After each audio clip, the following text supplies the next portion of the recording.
कथा अनंत ज्योति का रहस्य पार्ट 2। भगवान शिव का प्रकट होना और सत्य की विजय। हजारों वर्षों की खोज के बाद भी भगवान विष्णु उस अग्नि स्तंभ का आधार नहीं खोज पाए। आखिरकार वे वापस लौट आए और विनम्रता से बोले, मैं इस दिव्य ज्योति का अंत नहीं खोज पाया। यह शक्ति अनंत है। लेकिन ब्रह्मा जी के मन में अहंकार आ गया। उन्होंने सोचा, यदि मैं स्वयं को विजेता घोषित कर दूं, तो सभी मुझे सबसे महान मान लेंगे। उसी समय उन्हें एक केतकी का फूल नीचे गिरता दिखाई दिया। ब्रह्मा जी ने उससे कहा, तुम मेरे साथ चलकर यह गवाही दो कि मैंने इस अग्नि स्तंभ का अंत देख लिया है।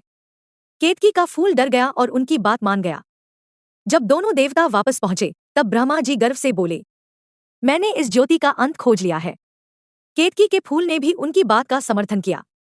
लेकिन तभी अचानक वह अग्नि स्तंभ भयंकर प्रकाश के साथ चमक उठा। पूरा ब्रह्मांड कांपने लगा। उस दिव्य ज्योति के भीतर से प्रकट हुए स्वयं भगवान शिव। उनकी जटाएं आकाश में लहरा रही थी। तीनों लोग उनके तेज से कांप उठे।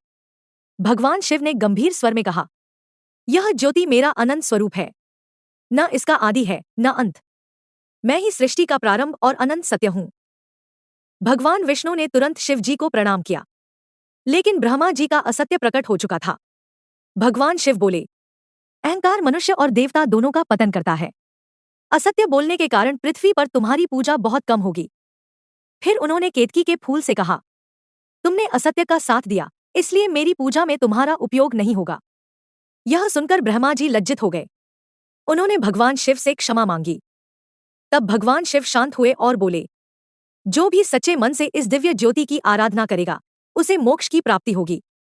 कहा जाता है कि वही अनंत दिव्य प्रकाश आगे चलकर पृथ्वी पर 12 ज्योतिर्लिंगों के रूप में प्रकट हुआ। आज भी करोड़ों भक्त उन ज्योतिर्लिंगों के दर्शन कर भगवान शिव की कृपा प्राप्त करते हैं। कथा से शिक्षा। अहंकार सबसे बड़ा शत्रु है। सत्य और विनम्रता ही सच्ची महानता है। ईश्वर का स्वरूप अनंत और असीम है। भक्ति में शक्ति है, लेकिन सत्य में भगवान बसते हैं।